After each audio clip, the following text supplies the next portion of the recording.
It's a rainy day in southern Wisconsin. We got Big Red in the garage, and we're getting ready to install the lift kit on her and make her a little bit taller so we can get some more ground clearance. So I ordered a lift kit from CCM Off-Road Performance, and this is what the kit looks like. It comes with 2 strut spacers and then 2 blocks for the rear. And it also comes with replacement hardware with these big hefty U-bolts. And when I first ordered the kit, or when I first received the kit, I thought I received wrong parts because these are both symmetric top spacers, and I thought I needed one for the left and one for the right side. But I called the customer service and they assured me that it should be the same part for both sides, even though it has an offset. So we'll see once we break into the front wheel well there and take everything apart, keeping our fingers crossed that everything fits up as needed. I'm super excited. Big Red is long overdue for this modification. She's going to get a 2.5-inch lift kit, and then we're also going to install +2 size tires on here. So these are 34s, BF Goodrich KO3s, the newest design, tread design. So we'll be sure to get way more ground clearance and be able to take Big Red on those gnarly trails out west. So I also ended up getting some wheel spacers. These are 1/4 inch thick. Because I wasn't sure. I'm not sure if the larger, wider tires are going to rub against the upper control arm on the front end. So just in case, a little bit of insurance. So CCM does provide a set of instructions. They've written them out and it looks very well detailed. I did read through them. There are some tools that I don't have that will have to somehow bypass. The best part is getting the stickers from all these companies. Love collecting these.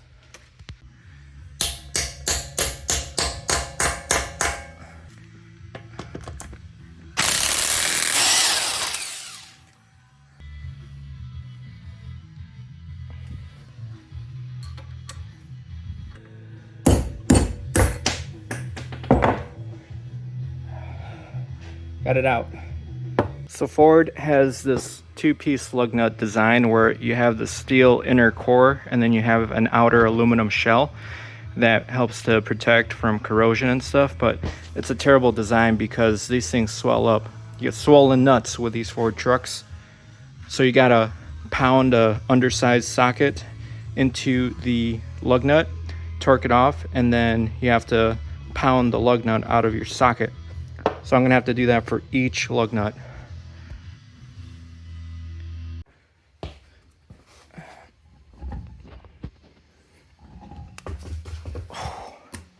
Hard to do that one-handed.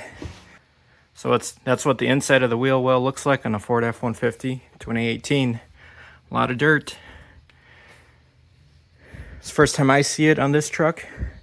Since I've owned it, I have not taken the wheels off, so it's a great time to inspect the brakes and any other critical components while we're here installing the lift. But basically those strut spacers are going to go up here in between the top of the strut mount and the plate that holds it in place. And we're going to have to remove quite a bit of stuff out of the way. Upper control arm ball joint, outer tie rod end joint in there, and yeah, it'll be fun. But this is great though. I got so much room to work with here compared to the Subaru out there and all the other Japanese vehicles I worked on. So much more space. Let's get to work. I was able to separate the brake line clips, remove the bolts. One thing I always do is I always put the bolts back onto the body so that I don't lose them. Otherwise, if I put them around, they're totally gonna get lost. I lose everything. All right, next order of business is we need to take out the tie rod, the outer tie rod end here. There's a 21mm bolt at the bottom that'll need to loosen up. Now, I don't have a fancy compact impact wrench, so all I do is I take a big wrench and then I take my hammer and I hit it, and it's basically the same thing because the impacts is what's going to break it loose, and then you just unfasten it.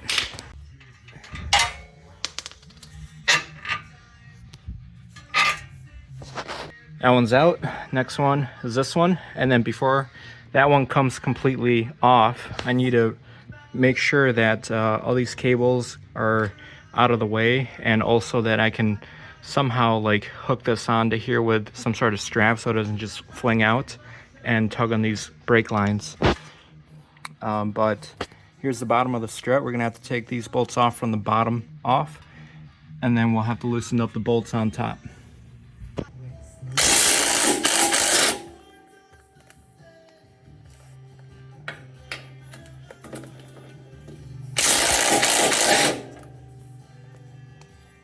All right, I got everything out disconnected. Got the upper control arm released from the outer knuckle, and I got this strapped in with a quick ratchet type thing to keep it from falling and putting tension on here, on the brake lines. And then I realized, I'm like, why is this not coming off? Well, I still got this sway bar link connected there to the sway bar, preventing the lower control arm from being able to be lowered to create more clearance for this to come out. So it's pretty rigid in there still. I'll have to take that guy out. All right, so immediately after I removed the nut from the sway bar link, this whole thing just like jolted up. So now there's plenty of clearance there, and I can move this down with my my arm there. So let's see if I can get this out. I probably won't be able to record with one hand. I need the use of both of my hands to get this out. I'll have to pry down on this to create clearance and then use my other hand to pull this out. Finally got it out. That was such a pain. I ended up having to remove the CV axle and really break away all the harness points. There had a lot of zip ties that I didn't want to break because I don't have any replacement zip ties, but I had to snip them off to get more clearance. I just get this guy onto the bench.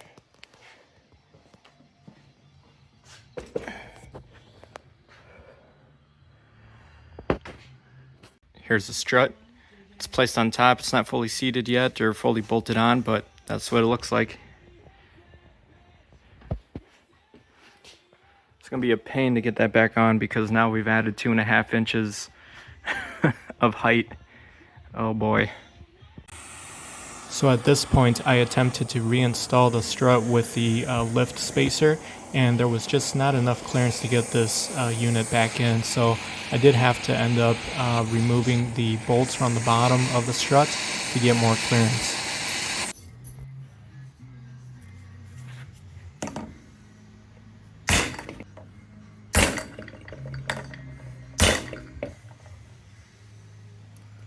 She's almost out.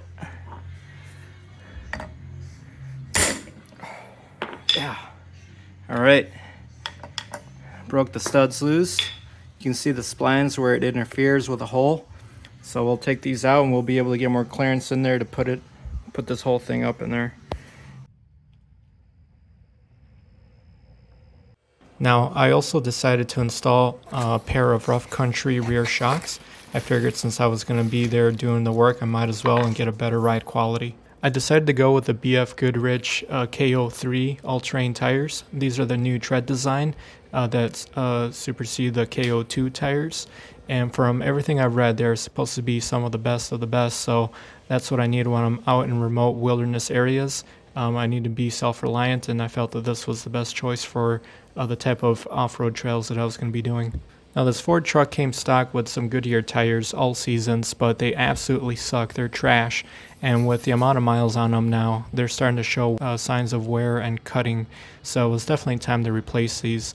Now, the primary reason for getting the lift kit was to gain ground clearance so I can go deep into the woods and rough backcountry roads and off-road trails. But also in addition, I needed to be able to fit larger, oversized all-terrain tires, and the lift kit was going to allow me to get more space in the wheel well.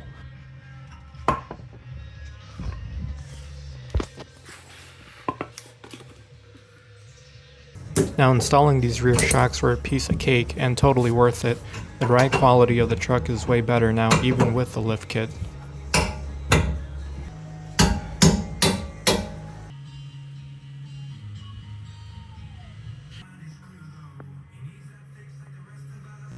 Now, moving on to the truck camper build, I was able to use SolidWorks to create a 3D CAD model of the truck bed and topper, and this allowed me to visualize how I wanted to utilize this space, and it allowed me to model a bed build so I could understand how much wood I was going to need and approximately how much it was going to cost me.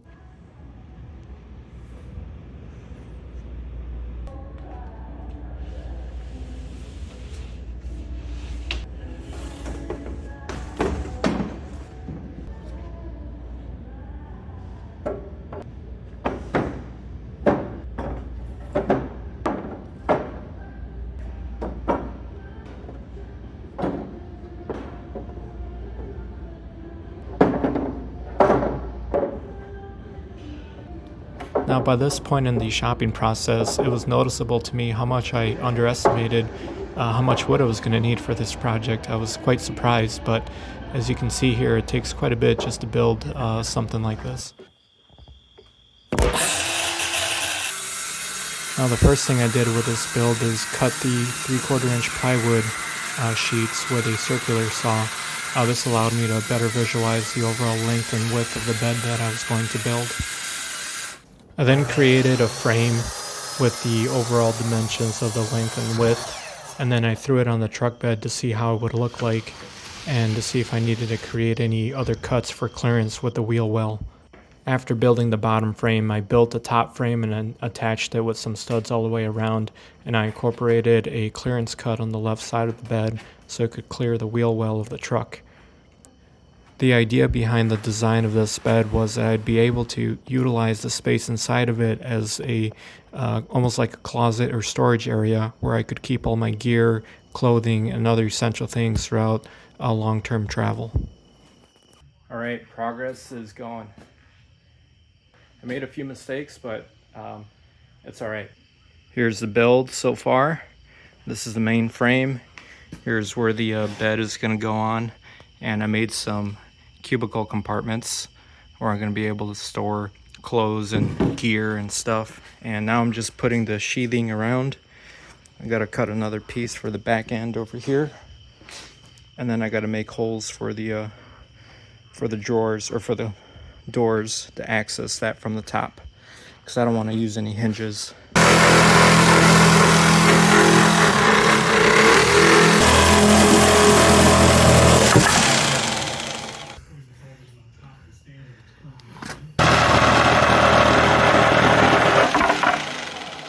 All right, second hole done. One more to go. Last hole.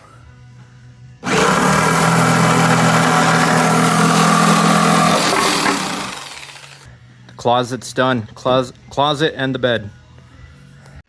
Check her out. Here's the bed set up.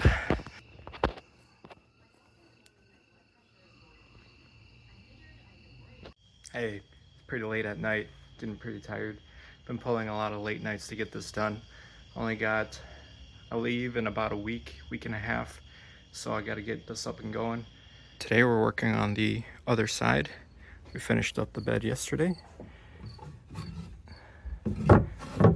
Got 3 closet doors,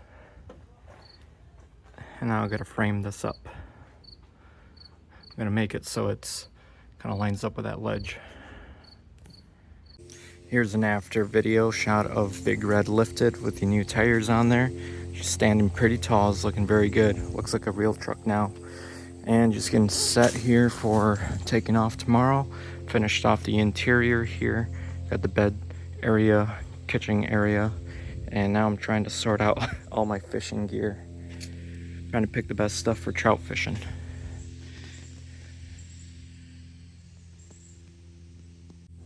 If you would like to see an in-depth detailed review or tour of this build, let me know down in the comments below.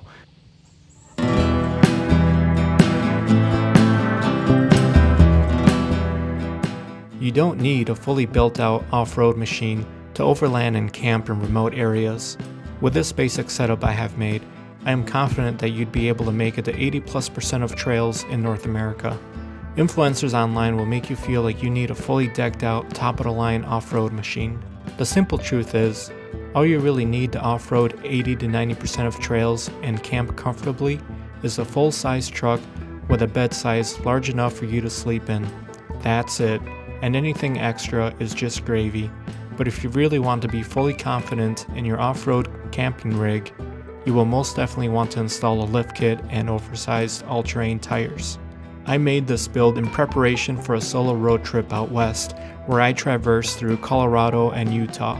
Stay tuned for upcoming episodes on the solo road trip out west.